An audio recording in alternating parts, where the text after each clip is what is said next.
yeah, I think most of us have been more mindful of our purchases than ever before. First of all, there's a pandemic and it's affected us in many ways.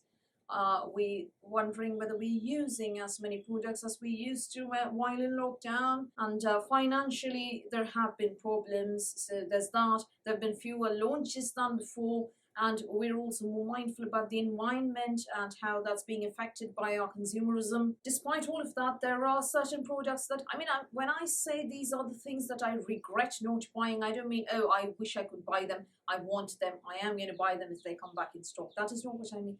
I feel like, I wouldn't have minded, but I'm all right with not buying these. The one that got away for me was a lucky bag from CD Japan. They were selling 5 Koyudo Japanese brushes at just $76. And Shahina, one of you, told me that there was this offer.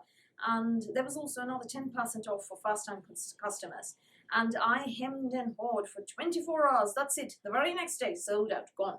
So that was the one that got away for me. Apart from that, there isn't anything that I regret not buying. Oh no, I wish I'd got it. Nothing like that. These are just, I admit that a lot of these are included for the sake of including them. But yeah, they're things that I wouldn't have minded trying. I did take a look at them. I was interested in looking at them and learning more about them. But I didn't buy them because, for various reasons, I'm more mindful about my purchases this year, as I said. Now, there are certain exceptions that I will buy eventually, which, the buying is sort of postponed for financial reasons, for instance. Now, one of them is the Natasha Denona multi-chrome liquid eyeshadows. Yeah, I know. The problem is that they look very, very small, and I'm used to indie brands sending you, 2 or 3 grams of eyeshadow. That's generous. That whole bundle on their website, Natasha Denona's website, is $126. That is 5 shades, people. I can get 5 shades of Furine, multi-chromes, pressed multi-chromes, for $75. $75. 5 shades. In pans. More quantity there compared to the liquid ones. And here you get 126 for 5, and there you get 76 for 5. So that's one reason I haven't bought this, owing to budgeting. Secondly, they all 5 weren't available at the same time. Now, for instance, if I buy these off Cult Beauty, what happens is that Natasha Denona as a brand is excluded from discount promotions on Cult Beauty. So there needs to be a GWP. And at the time that there was a Cult Beauty GWP, gift with purchase, people, all 5 weren't available. Maybe 2 or 3 were, and I want all 5 at one go. Now, if I buy off the Natasha Denona website, there is a bundle for $126. That is a bit of an offer.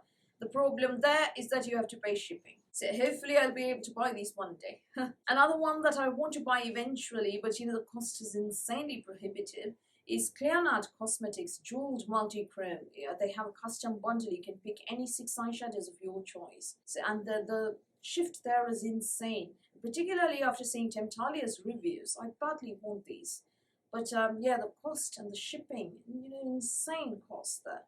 So not anytime soon. Chaos Cosmetics also has some incredible multi-chromes, and Liza Eldridge has talked about these, and she's actually worn them in a couple of eye makeup looks on her channel. So a lot of multi-chromes I have indeed bought, but none of these has cost as much as either Chaos or Clearnat or Natasha Denona's liquid multi-chrome, so that is why I haven't bought these. Now, one perfume that I wanted to try, but I couldn't because, I haven't gone out much, and you need to take a sniff of a perfume on your skin for a while before deciding whether you want to buy it or not, is from Marc Jacobs. It is called Perfect. Now, based on, I have Marc Jacobs Decadence, which I love. Based on what I've read about the notes in this perfume, I think it is right up my alley. I also like that very, very cute cap there. But I need to smell it first on my skin before I decide whether to buy it or not. Now let's talk about the products that I didn't necessarily need. Charlotte Tilbury Matte Revolution lipstick in Love Filter. I wanted First Dance and Mrs. Kisses. Very cute pattern there. But I need more and more lipsticks this year. I bought Pillow Talk Medium right when it came out, just before this pandemic and lockdown had turned up. and I like it. Yeah, I don't need more. Another one is the Pat McGrath Divine Rose 2 palette. The cost is incredibly prohibitive. No way am I buying a palette at that cost. The reason I wanted this palette is the shade Sextra Terrestrial that you see there. That is multi-cream, and I love seeing multi-cream eyeshadows in mainstream brands' eyeshadow palettes. Yeah, maybe she'll release multi-creams as quads or minis later, so I look forward to those. Yeah, now for the packaging, I like the look of the Estee Lauder Bronze Goddess Azure eyeshadow palette that came out in spring-summer 2020. Very nice. I don't know how practical this is for using, but you know, it's quite pretty to look at. They also have a matching bronzer to go with it. Very, very nice. But bronzer-wise, I think the bronzer that I was most attracted to this year was the Clarins Bronzing Compact. Very, very pretty pattern. The thing is, I have enough bronzers and blushes to last a very, very long time, and I mean not to buy another one for quite a while. On the other hand, the Estee Lauder Disney Compacts and Solid Perfumes completely stole my heart. One day I'll buy something like this. My mother actually collects vintage compacts. You know, one of these would have made a fantastic gift for her. No, budgeted out, terribly expensive. Yeah, but incredibly aesthetically pleasing collection. I don't think I've seen a collection half as pretty as this in quite a while. Now, Sol de Janeiro, I do wish I had tried the shampoo and conditioner, particularly the conditioner, as well as the Brazilian Crusher 71 Body Mist and the Boom Boom Body Scrub. The thing is, I was very stressed for a large part of 2020 and owing to my granddad's illness. So I become very nauseous when I'm stressed. And smelling the Boom Boom cream, you know, that smell, that would kick my nausea out. That is why I wish I'd tried these. But yeah, I'm fine without them as well. The thing is, with shampoo and conditioner in particular, if it ain't broken, don't fix it. That is my sort of mantra. And I do only co-washing, conditioner only washing of my hair. So the shampoo definitely not. Unless I wanted it to, you know, wash my makeup brushes and have them smelling of the Boo Boo creams. Now, I do want to try something from Byredo sometime. Possibly a lipstick, because the packaging, although there is, you know, there's that curve, is slightly better than the eyeshadow palettes. The eyeshadow palette, I like the look of the corporate colors eyeshadow palette. Those colors are right up my alley. But, you know, I'm not sure what I think about that packaging. More on this later. Chantecaille had a hummingbird collection, which, I mean, yeah, the eyeshadows, the colors don't appeal to me in the least. But, yeah, that hummingbird packaging, that was cute. See, these are the products that I don't, you know, really regret not buying. But, yeah, that I liked the look of, but didn't buy this year. But that, you know, title doesn't look good and is too long-rounded, which is why it is called Products I Regret Not Buying This Year. Yeah, I would also not have minded trying something from Victoria Beckham. The only thing is I want to see more reviews, particularly of her lipsticks, and I want to see more shades as well. I think there is a certain, how do I say it without offending everybody? Lack of vibrance in the whole range of colours that are there, for want of a better term. I don't want to say dullness.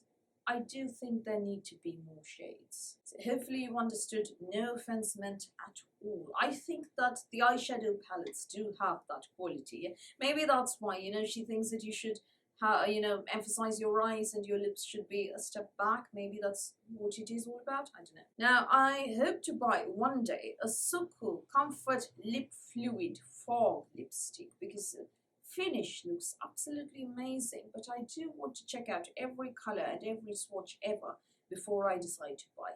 Yeah, on the other hand, the Suku Holiday palette, yeah, I like it for the pattern and for the colors, but no worries about missing it. I have too many palettes anyway. Clarins had a 24-day advent calendar that was exclusive to Selfridges, and there were quite a few full-size products.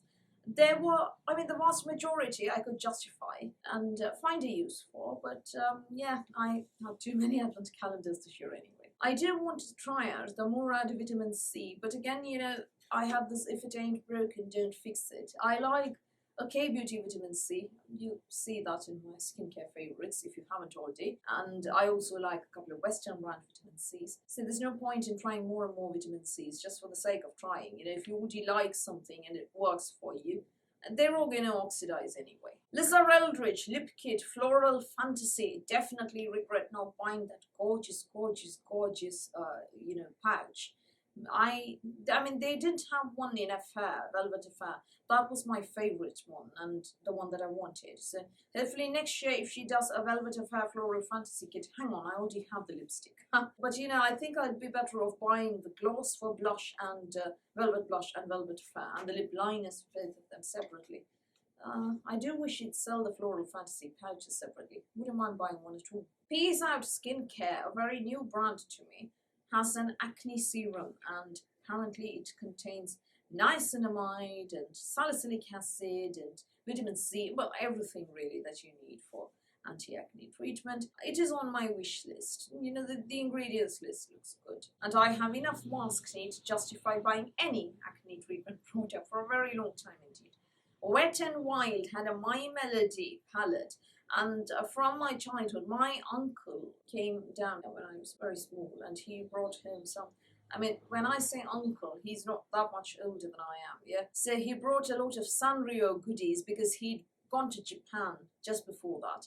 And, I was so thrilled. Everything was so cute. I didn't know much about Sanrio at the time, and I fell in love with everybody. Hence, the only reason I did take a look at this palette was, for nostalgic reasons, because I like My Melody. Next, Dolce Compacts, Dolce Beauty, Dolce Makeup. The outside, the packaging, incredibly pretty, so classic and vintage, very, very glamorous. But there is no earthly way I'm going to be able to use any kind of illuminating powder to it, not on my skin, people. Acne scars, spitted ones, anything shimmery emphasizes them. First Aid Beauty had a weightless liquid mineral sunscreen that is oil-free.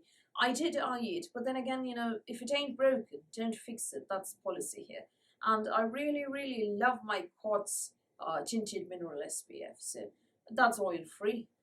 Why do I want to, try? That's the other thing. The next one is the Too Faced Sun Puppy Bronzer in the Clover collection. I mean, the only reason I looked at it was for that cute packaging. Absolutely nothing else. I have enough bronzers to cover my entire body quite a few times for a few years ahead. So yeah, no way was I buying it. As I said, this post shouldn't actually be products I regret not buying. It should be products that I did take a look at but then didn't buy, obviously. Lastly, I wanted to try Good Molecule skincare this year, but yeah, I couldn't with everything else that was going on. Maybe next year, sometime, yeah. Because, I like the idea of affordable skincare that is active-based and science-driven. And yeah, this one's on my list. Yeah, so those are 25 products that I took a look at and didn't buy. Not, regret not buying.